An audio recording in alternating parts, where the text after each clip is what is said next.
mga isyung legal ay pag-uusapan, bibigyan daan, mga karapatang dapat ipaglaban, sasagutin ang katanungan ng mga taong naghahanap ng katarungan. Dito sa programa, Laban para sa Karapatan. Kasama si Attorney Lorna Capunan. Laban para sa Karapatan. Magandang umaga po sa inyo lahat. Tayo po ay broadcasting via Zoom from the summer capital, Baguio City. At napakagaling ng guest natin ngayon. But before that, let me say hello. Ka-Jimmy, magandang umaga sa iyo, Ka-Jimmy. Magandang umaga sa lahat ng mga tagapakinig ng Laban para sa Karapatan. Okay. Again, dito sa programa natin talagang ang tinatalakay natin ay mga karapatan, hot issues. No? And because napaka-exciting ng recent win ng ating football women, all-women football team. First time in sports history will we be representing Asia in the World Cup. So, ang hot topic ngayon is sports because ang dami-dami nating mga lumabas na gold medalist at silver medalist at medalist. No? So, our guest today really needs no introduction. Sa pangalan pa lang, kilala na natin siya. She has been recently appointed as one of the 4 commissioners of the Philippine Sports Commission. Siya po ay naging Philippine Bowling Federation President. And we know her as the 4-time World Bowling Champion, the most decorated Filipino athlete regardless of gender. Ibig sabihin, lalaki man or babae, siyang pinakamagaling daw, no? And in any sport, hindi lang bowling, no? Bowling compared to the other sports. She is named one of the greatest international bowlers of all time, Hall of Famer, and she became a coach, physical education instructor, Filipino sports administrator. Okay. And most decorated, Ka-Jimmy, alam mo ba itong guest natin is the most decorated Filipino athlete.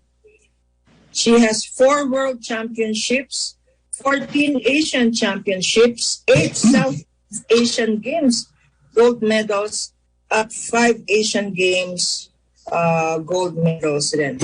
We have none other with us, at I'm very proud to say that kasama ko siya sa town. She is a Towns Awardee for Sports. Ladies, gentlemen, listeners worldwide, and here, of course, in the country, please welcome via Zoom, Olivia Bongku. Bongku. Okay, hinihintay natin mag-connect via Zoom. She's trying to connect. Talagang pag-usapan niyang sports dahil mukhang papasok tayo sa bagong sa bagong golden age ng Philippine sports. No? Meron tayong first Filipino Olympic gold medalist. Maganda yung performance nitong ating for the first time, historical yan, yung ating women's football. Can you imagine, maglalaro sila dun sa World Cup? Alam mo ba sa Europe? So, ang World Cup tournament sa mga games, siguro mga 1 year before, sold out yung ticket ng buong stadium. At talagang wala kang paghulugan ng karayo. Pag nanood ka ron, makikita mo yung enthusiasm ng European aficionados sa football. Alam mo, Bongku, napakabait ni Bongku, no? She actually is participating in a bowling tournament now, but she said that she will take time out to join us here dito sa Laban para sa Karapatan, no? Especially since gusto natin pakinggan. Ano ba talaga ang, di ba in our previous programs, meron tayong what is state of education. Pinag-usapan natin ang state of education. Pinag-usapan rin natin ang kultura at ang wikang Pilipino dito. Ngayon naman, at hot topic, pag-uusapan natin ang sports. What is the state of sports in the Philippines? Totoo bang napaka-corrupt? Napaka-political na ang ating Philippine Olympic Committee, Sports Commission? I think she's here now. Bong! Yes. Magandang umaga sa iyo, Ma'am Bong, no? Because dito inintroduce ka na namin as the best athlete in the whole Philippines, the most B-medal, no? And in your sports, thank you. Attorney Lorna, thank you po. Kasama ko as co-host si Jimmy Regalario. Good morning po. I'm sorry, hindi ako makapasok because of the connection. I know, but alam ko, busy ka, meron kang tournament ngayon, but thank you for joining us. Ang yabang ko, sabi ko, quote counts ko na naman, the Outstanding Women in the Nation Service award din si Bong in, anong year yun, Bong? 1986. 1986. Yes, I was awarded in 1986, yes. Even then, recognized na si Bong in the field of bowling. But now you take on a different role, And congratulations. Yes. Congratulations for Maraming your salamat. well-deserved appointment. No? Long waiting. Tagal na namin hinihintay yung appointment na yan. Bong Ko has been recently appointed as one of 4 commissioners in the Philippine Sports Commission. Yon, Bong. Alam mo, Bong, pinapakinggan tayo hindi lang nationwide, kasama natin ang diaspora natin, ang mga OFW natin, they participate by Facebook and YouTube. Good morning, good afternoon, good evening sa lahat ng nakikinig outside the Philippines. Alam mo, hindi lang sa Pilipinas, pero pag meron international competition, kagaya ni Pacquiao, pag boxing, no? Wala daw nangyayari, walang kidnapping, kasi united ang mga tao, united ang people. Pag nanonood ng sports competition, bowling has not gotten to that stage. Attorney Lorna, may mahalagang point na dapat sa tao. Yung sports, yung Philippine sports, may mga classes of brilliance yan in its entire history. Pero hindi pa nabibigyan talaga ng concentration when it comes to program, no? Yung programming, funding, at saka yung dapat maintindihan, hindi lang ng gobyerno, kundi ng buong mamamayan, na yung palakasan, yung sports, no? Dati kasama nga yan sa Department of Education, Culture, no, and Sports, ay bahagi ng isang pagpapakita ng kalakasan ng isang bansa. Na kapag mahina ka sa sports, something must be wrong with the institution, something must be wrong with the people, and something must be wrong with the whole society. Ganun, mahihina ang mamamayan, hindi nakakapag-produce ng mga champions. So, ibig sabihin, hindi nabibigyan ng pansin yung kahalagahan ng sports bilang isang haligi ng pagpapalakas ng isang bansa. Okay, magandang segue yan, because to quote you, Bong, can I call you Bong? To quote you, Ma'am Bong, ang sabi mo nga when you were interviewed upon being appointed as commissioner, ang sabi mo, I will focus more on sports excellence. No? Yes. Sports excellence, especially on women in sports. Our Pinay athletes have been accomplishing great things lately. So ito yung battle cry mo, no?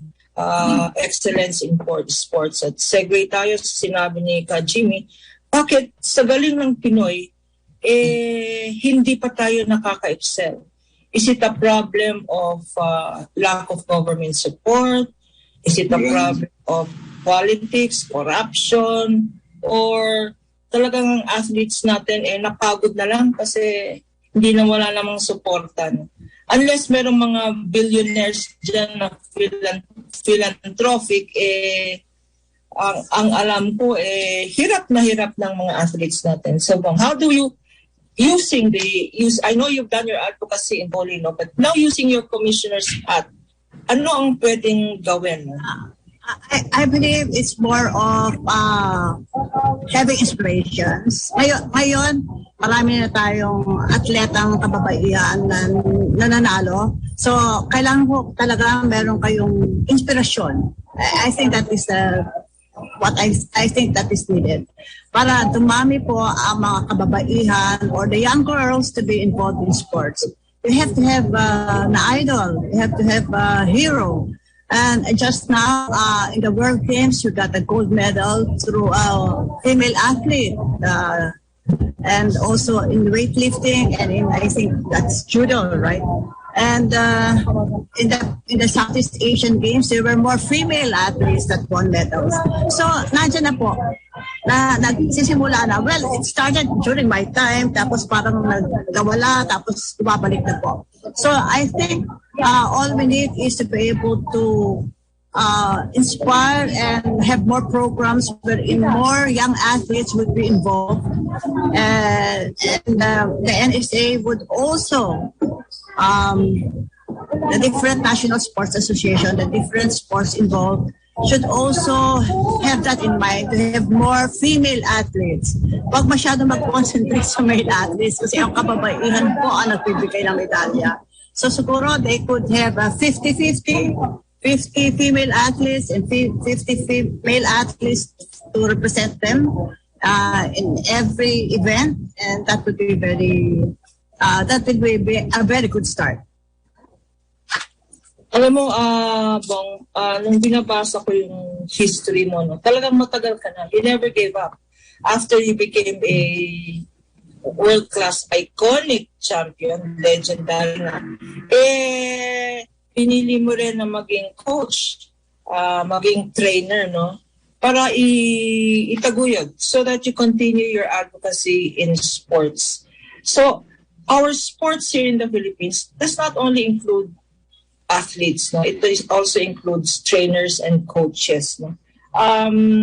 Nakikita mo ba na ang mga athletic teams natin dito kailangan pa ng foreign coaches?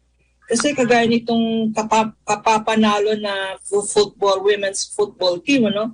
Kumuha ng foreign coach.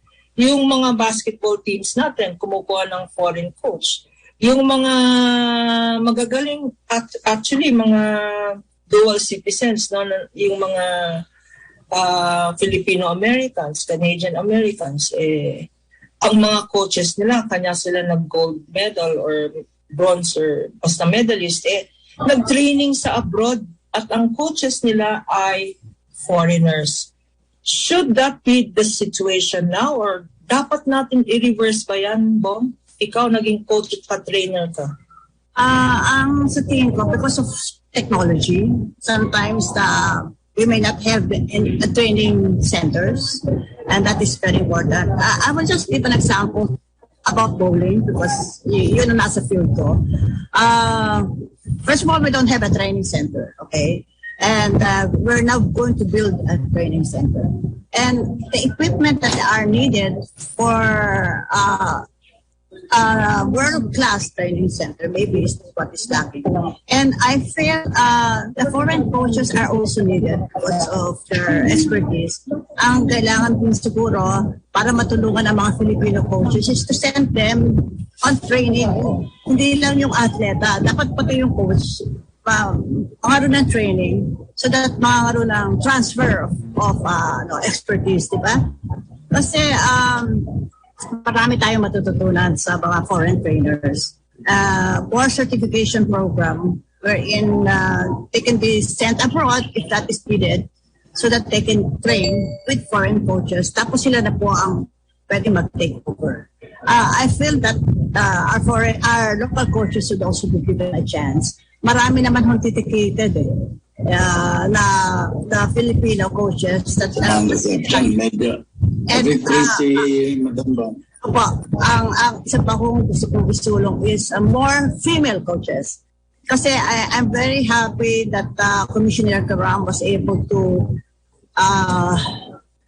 approve that for every sport that will send, or every national sports association that will send a female team should have a female coach.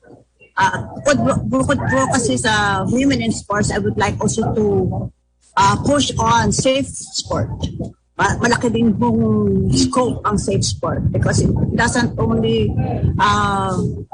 hindi lang po yun sexual harassment, hindi lang po yun, it could also be verbal harassment between the coach and the player. Marami hong scope, malaki ho ang scope ng safe sport. Yan din po ang aming sinusulong ngayon. So there are so many things that can be done to uplift Philippine sports, and I hope during our 6-year term we will be able to accomplish it. Meron tayong madami-dami tayong mga athletes, no?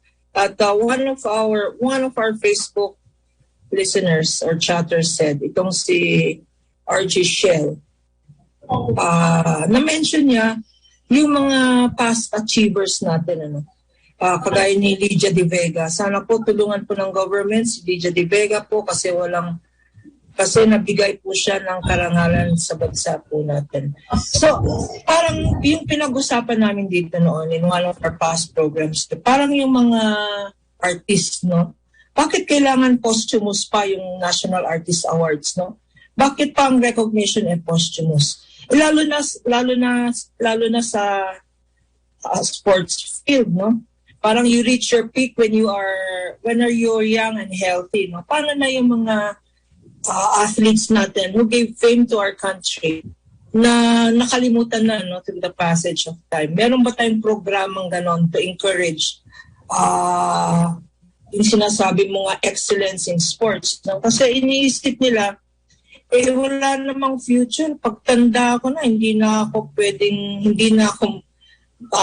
unlike you, Bong, no? You're getting more popular as you grow more mature and older. In fact, Jimmy, alam mo ba si Mambong ko nasa Philippine stamp. Meron siyang Philippine stamp. I'd like to raise a point, Attorney. No? Yung building up, no, of the strong sports minded people, kailangan ang holistic yung approach eh.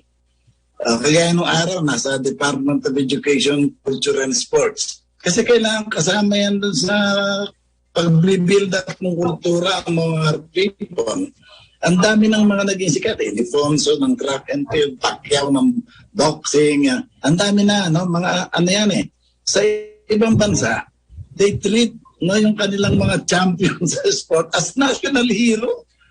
Na talagang yung buong bansa nila kinikilala yung mga nagbigay ng karangalan sa bansa. I think that should be a part of the educational campaign dyan sa ating Department of Education. Isama sa curriculum yan. Sino itong mga taong ito na nagbigay ng karangalan?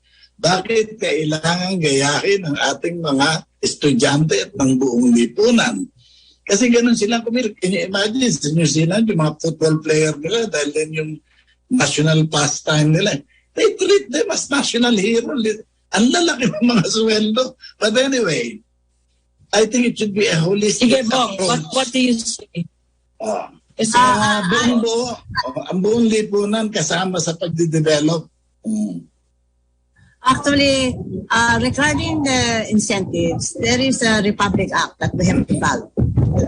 Meron na hong batas, 1699.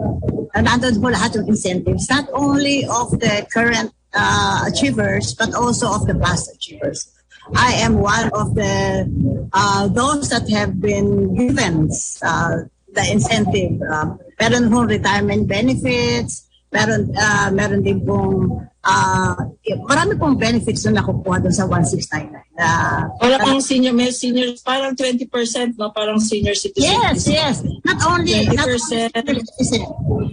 Ngayon ang mga atleta, sports discount. Oo, ngayon ang mga atleta po ngayon, meron silang athletes sa national team card na they also get 20%. Not only from restaurants, or they also get it from purchases of sporting equipment. So maganda po ang nangyayari ngayon. Pag nagta-travel kayo, no? Pag nagta-travel kayo, meron kayong 20% discount. No? Yes. Tapos nasa Civica po ang mga sports hero. In fact, there was one time when I was watching an event, may lumapit po sa akin, parang grade 3 or 10 years old kid. Ang sabi ko niya sa akin, can I have a photo with you? Sabi ko, sure. You're in my book. I didn't even know na nasa Civica po ako. Pero po, nangyayari na po, hindi lang auto tayo aware. So maybe ang kulang po is awareness. Lalo na ngayon, dyan na, dapat ho, yun, maroon ng awareness para lalo po marami ang maging model or Yeah, bago tayo mag-continue, isama, siguro pag-usapan natin kasi pinag-uusapan natin ng yes. Kasama dapat sa edukasyon yan, sa ating kasaysayan. Na pumapasok sa isip ng mga kabataan, in-emulate nila, ginagaya nila lahat para lalong mag-produce ng mas maraming mga magagaling na atleta ang bayan. Okay, kasi sandali, bago tayo, kasi maraming nagtatanong dito, no? Bakit ang daming, ano ba yung what are the, when you talk about sports, what are the agencies that deal with sports, no? Kasi meron tayong Philippine Sports Commission, meron tayong Games and Amusement Board, meron pa tayong Philippine Olympic Committee, at meron pang mga National Sports Association, no? Para sa mga specific sports. Meron ring Philippine Paralympic Committee. Bakit napakadaming agencies? And can you tell us what each of these agencies are doing? Okay, the National Sports Associations are the ones taking care of each sport. Katulad ng example again, Philippine Bowling Federation. Wherein I was just elected president, pero I had to resign because of my new office. Okay, and kami po ang we become a member of the International Bowling Federation, and then you are recognized by the Philippine Olympic Committee, whether you are an Olympic sport or a non-Olympic sport. Kasi nga pag Olympic sport, sa Olympics naglalaro, pag non-Olympic sport, sa World Games, naglalaro. And ang mga events na under the Philippine Olympic Committee na binibigyan ng malaking pansin is the Southeast Asian Games, the Asian Games, yung mga multi-sports, yun po. And the Philippine Olympic Committee is now under the International Olympic. Okay, they are the ones that taking care of the different. Madam Bongo, yung bang bowling kasama na sa Olympic, hindi pa kasama sa Olympic tournament, hindi pa rin kasama sa Asian Game, di ba? Asian Games were already approved. Hindi pa rin kasama. Sa ASEAN ba kasama na sila? And the Philippine Sports Commission is the one funding the training of the national team. And all the other foreign exposure, including the sports development program, depende po sa request ng each national sports association. Okay? Yun ho ang role din ng Philippines. So, ang Philippine Bongpong, para maintindihan ng lahat ng nakikinig, no, ang Philippine Sports Commission, yun ang government agency in charge of all government yan. So, governing agency yan. Meron naman yung tinatawag na Games and Amusements Board. That is for professional sports po yun. Regulatory yan. With ang mga boxing, regulatory racing, I think, parang gano'n. Yung mga kung ano yung sports na may professionals. Okay. So yung Games and Amusement Board, parang may ka-gym yan. Yung Games and Amusement Board, yun ang regulatory body. Correct? Professional sports. Ng professional sports. Yung Philippine Olympic Committee ba, kasi nabasa ko, is a private entity. Hindi gobyerno ang Philippine Olympic Committee. Tama ba yun? Yes. Autonomous po. Yes. And each NSA also is an autonomous. So they act on their own. But there's, of course, some rules that we have to be governed with. So, katulad sa bowling, meron kami IF rules. Our International Federation, may mga rules na dapat namin sundin. And also the Philippine Olympic Committee, meron din kami mga rules na kailangan sundin. Para it's Yeah. So, Kaka Jimmy, mag-konti mo ng commercial break. Please don't leave us. But after this, pag-uusapan natin yung tanong ni Kaka Jimmy at saka mga problema. No? Moving forward, how do we see the future moving forward? Kasi sa trillion budget, sapat pa ang binibigay ng gobyerno para dito sa sports. Konting of commercial break. Laban para sa karapatan. Kasama si Attorney Lorna Capunan. Laban para sa karapatan. Balik po tayo dito. Nagbabalik po tayo dito sa Laban para sa karapatan. And for those of you who joined or listened in late, kasama po natin at pinag-uusapan ang state of sports in the country. None other than our legendary, iconic bowling champion, Ma'am Olivia Bong Ku. Bong, before Kajimi asks his question, nabanggit mo na kailangan holistic, no? Sabi rin ni Kajimi, dapat holistic ang development ng sports. And do you see, hindi lang kababaihan, ano? Na-mention mo nga na dapat may gender parity, whether babae o lalaki. At isama na rin natin ang LGBT dyan, ano? Because meron tayong atleta na representing the LGBT. Itong last, I think, Tokyo Games, no? How do you instill, no? Kasi isang Facebook commenter si RG Shell, sabi niya, bakit sa China? Ang daming athletes doon na at a young age, ini-spot na ng gobyerno at dinidevelop talaga at a very young age. Is a sports commissioner, will this be part of your program moving forward? Spotting good athletes at a young age. Number 2, sa grassroots level, no? Kasi sabi nila, baka naman pangmayaman lang ang sports na yan kasi hindi naman namin kayang bumili ng rubber shoes, ng uniform na yan. Lalo na sinasabi na bowling, no? Is bowling an elite sports? Kasi babayad ka ng bowling lane, no, para mag-practice. So how do you tackle that issue moving forward? Yung issue ng inclusivity ng grassroots level natin. At yung issue ng developing our youth at a young age, Mambong. Actually, the National Sports Association is the one in charge in the development of athletes from the grassroots level and also the youth. And kaya tayo may National Sports Association na different sports. We have 56 National Sports Associations. Nung alay time, there were only 18 sports. Ngayon po, 56 sports association na. So marami po, so that's a big improvement. At saka, we should also focus on the physical education program of each school. Doon po din nagsisimula. Kasi meron ang grade school, high school po.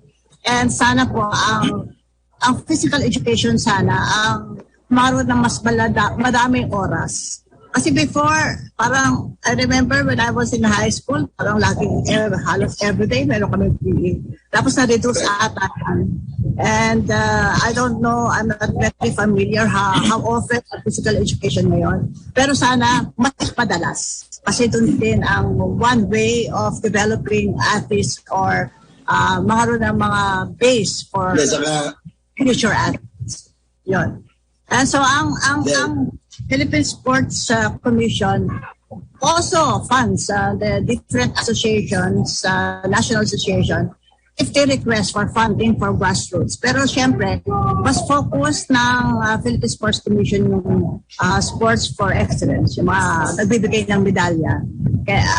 But I believe a certain percentage goes to grassroots also. So, lahat naman is being taken care of. Ang Philippine Sports Commission, ang kanilang funding, will also depend on the funding that they get from the government.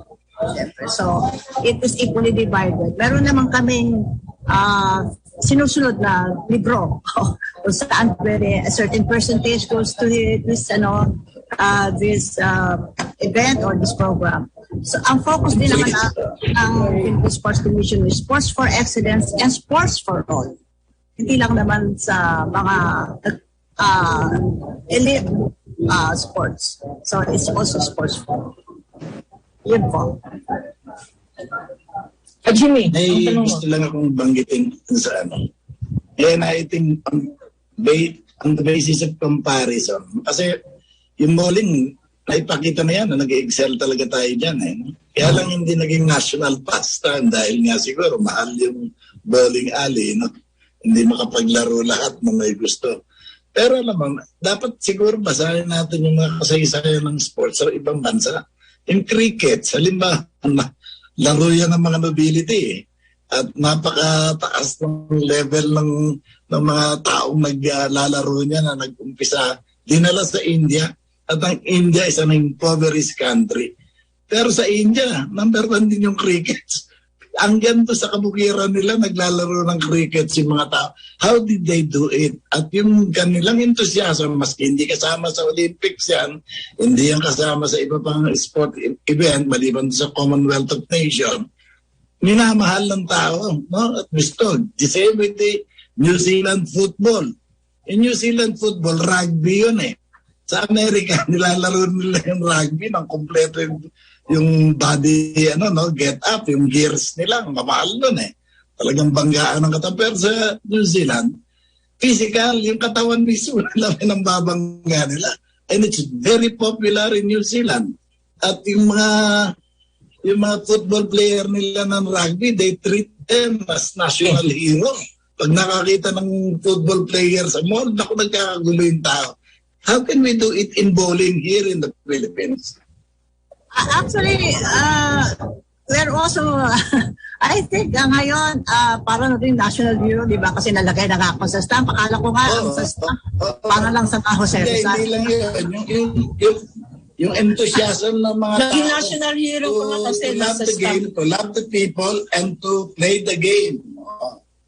Yes, pero kasi depending mo kaya nga tayo may National Sports Association. Sila ho ang namimili ng mga atletang babae. Nakakatulong ba yung sports associations na yan? Kasi I think in other countries, walang masyadong mga association. It's directly controlled and managed by the state. At meron silang mga commission na tinatayo. At very powerful yun at meron mga funding.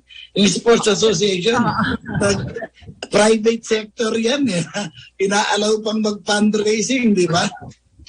That's why in terms of funding, bukod po sa tulong na binibigyan sa Philippine Sports Commission, dapat po talaga meron din silang sariling kusa na humanap ng godfather, kumbaga. Di ba? Yung mga, kasi ma-advertise naman sila. So, marami. Yeah, do you think it's good?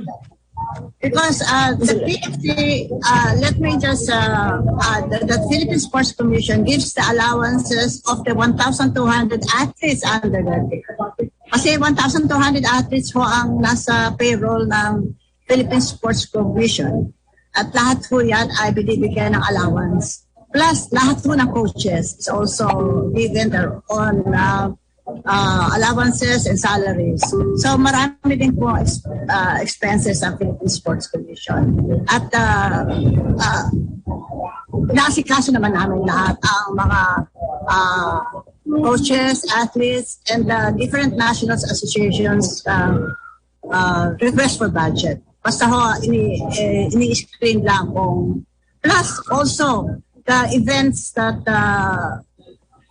the national team or the country will be participating, like the Southeast Asian Games, the Asian Games is also funded by the Philippine Sports Commission. Nag-uusapan natin ng funding, Bong, At unfortunately, nabasa ko sa mga binasa ko, ang liit na nga ng funding ng sports, nawawala pa through corruption at saka political favors, no? Lalong-lalo na, i-mention ko kasi nasa balita naman yan, nung panahon daw ni Piping Kuwangko, nag-deteriorate daw yung caliber ng mga athletes, yung funding dahil sa mismanagement, corruption, etc. Moving forward, meron ba tayong attempt to cleanse? Mag-cleansing tayo. Philippine Sports Commission should start cleansing yung mga corruption, yung mga political favors, etc. Meron ba tayong programang gano'n, no? Because konti na nga ang pondo natin, ginagamit pa in the wrong way by our sports officials. Hindi po ako masyadong makaka-comment dyan because as I've mentioned, yung different sports is under the Philippine Olympic Committee and the function of the Philippine Sports Commission is the fund. So, actually, pag merong budget na nire-request sa National Sports Association, so pag na-approve yung budget na, the funds is given to the NSA to be liquidated. And siyempre may COA din naman na tumitingin sa liquidation nila. So the Philippine Sports Commission, once that the funds are given to the different NSA, sila ho dapat ang mag-liquidate. And it will pass through also the screening of the Philippine Sports Commission. That has also a department there. Nakita ko na may COA. So, ini-screen naman niyang mabuti. So, hindi ko po alam kung ano po nangyayari within the different entities. Alam mo, ang minention kanina earlier ni Ka Jimmy, na dati merong Department of Education, Culture, and Sports.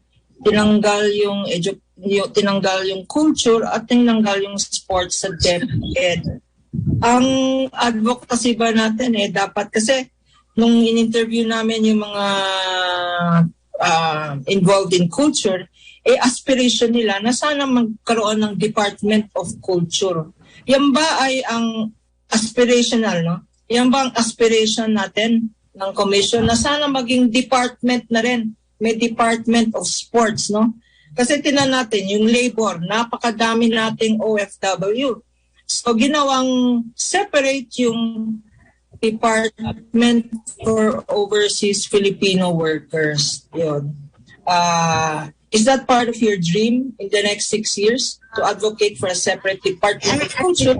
Para merong talagang holistic program from the youth to the diverse genders, to finally to taking care of our excellence in competing in all of these international competitions.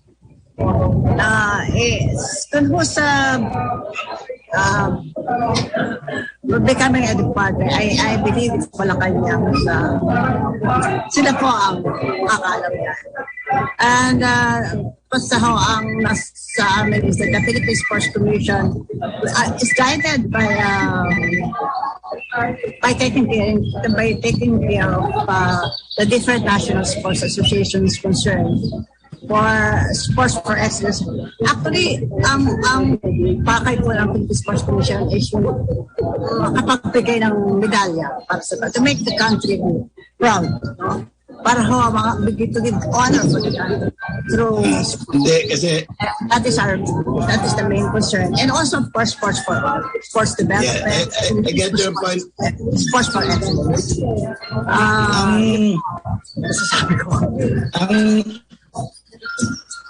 Yung binabanggit ko kaninang national effort, I think even within the government structure, na-involve sila, iba, without knowing siguro, kaya ba, local government. Do you know na yung bawat barangay sa basketball, bawat barangay meron ng covered court, karamihan, no? At ini-improve nila every year dahil sa every repair, may pondo. O at may kontratista ni Kapitan siguro, o may kung sino mang big time dun sa loob ng barangay, halos lahat, pumunta ka sa bawat barangay, may basketball court. Ibig sabihin, may pondong pwedeng i-allocate yung local government o yung barangay government para dyan, no? Halimbawa, kagaya nitong crickets, kagaya nitong football sa New Zealand, very popular. The start, no, yung beginning talaga ng people embracing the sports is for them to like it, eh. Diba? Kaya ng cricket, sino ba naglalaro ng cricket sa mundo kundi yung Commonwealth of Nations lang ng England. Pero we can popularize yung mga sports na nag-excel tayo like bowling, if it could be a national effort that could start from government. Saka tingnan din, i-review na yung efficacy, yung efficiency nitong sports association. Baka nagpa-fundraising ng pirme, di ba? Hindi naman natutulungan i-uplift yung standard ng sports ng bawat Pilipino. Ang alam ko po, ang bawat LGU may sports program. That will be falling to sa portion of sports for all. Diba? Kasi nga, it's also for good health, for wellness. Nakakatulong yun. Kailangan din po natin lahat ang sports para po maging healthy tayo. So I know that each LGU has their own sports program. Yun po ang alam ko. Yan po yung sinasabi nyo, nakikita nyo sa bawat barangay. Ang kagandahan lang po. Walang masama doon. I think it should be appreciated. Pwede po kayo magtayo ng basketball court kahit saan volleyball court. Meron mga barangay na mga congressman nagtatayo ng basketball court sa gitna ng rice field, no? Pero corruption yun, ano? Tatanong ko lang, kasi pwede ba magtayo ng bowling alley bawat barangay? Tatanong ko lang kay Miss Bong, Bong, alam mo, dapat makita natin yung context ng sports, no? Because miski na hindi tayo lahat naman tayo hindi pwedeng maging gold medalist or bronze medalist or silver medalist. Pero nakalagay sa constitution natin, kasi dito sa Laban para sa Karapatan, lagi natin mini-mention yung constitution natin, nakalagay, our constitution affirms the importance of sports in fostering yung tinatawag na self-discipline, teamwork, and excellence in the development of a healthy and functioning citizenry. So, miski na hindi tayo maging medalist, napaka-importante ng sports in terms of our self-discipline, di ba? In terms of our feeling natin na yung feeling natin na kailangan mag-teamwork, hindi kanya-kanya, no? Values formation talaga ang sports. That's right.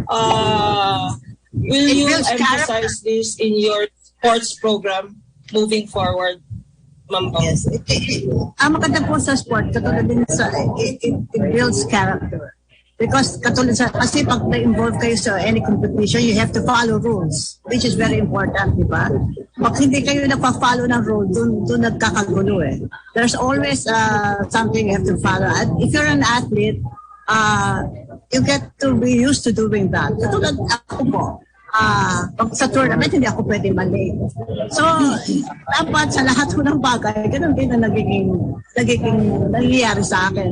Pag meron ako important engagement, I have to be there 30 minutes before or 5 minutes before to be able to prepare.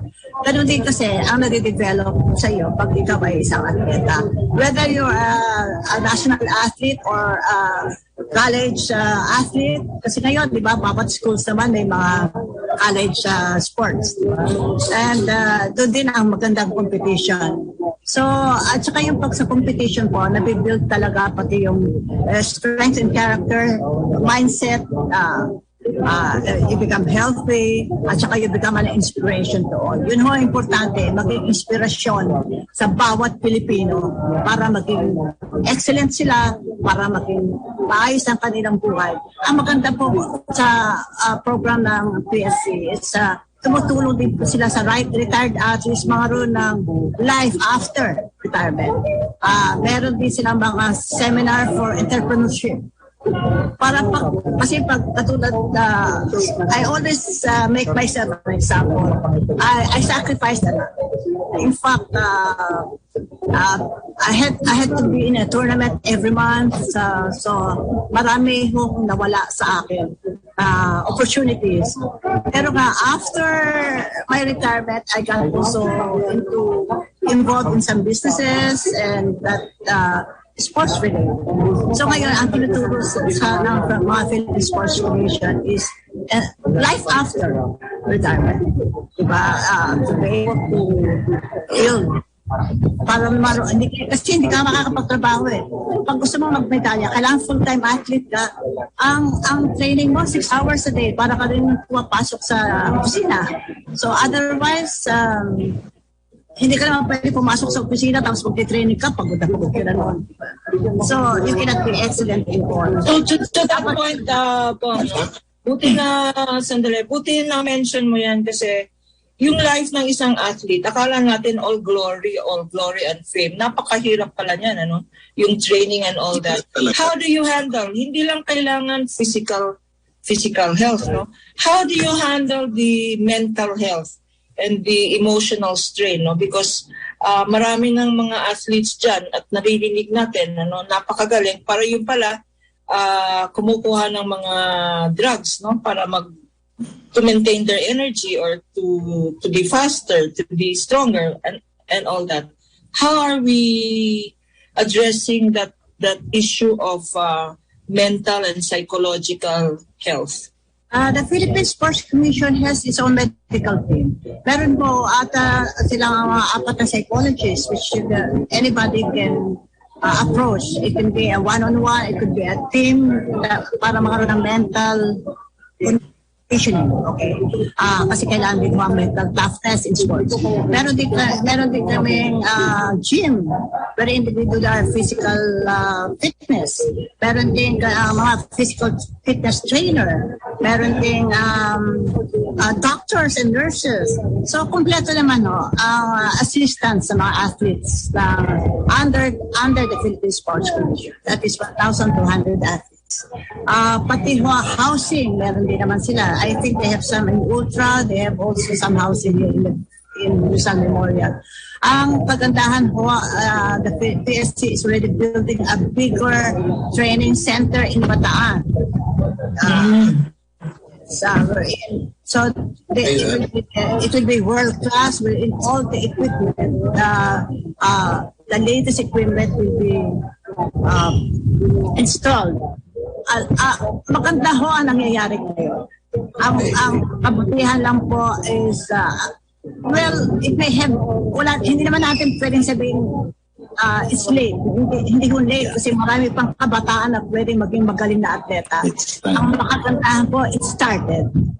Nagsimula na po at ang sana ang aking desire is to be of help to continually para matuloy po at maging world class ang mga training centers natin para sa ating mga atleta at saka ang care na ibibigay sa mga ating atleta.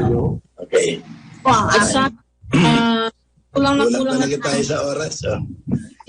Before we go to your last words, sana wag din natin kalimutan kasi na-mention ni Ka Jimmy yung rugby tsaka cricket na naging started as national sports, no? As traditional. Wag rin natin kalimutan yung traditional sports natin. Hindi lang yung pang-Olympic or pang-ASEAN. Yung sipa. Wala nang naglalaro ng sipa. Oo. Kasi doon yung mga traditional sports natin. Sepak takraw.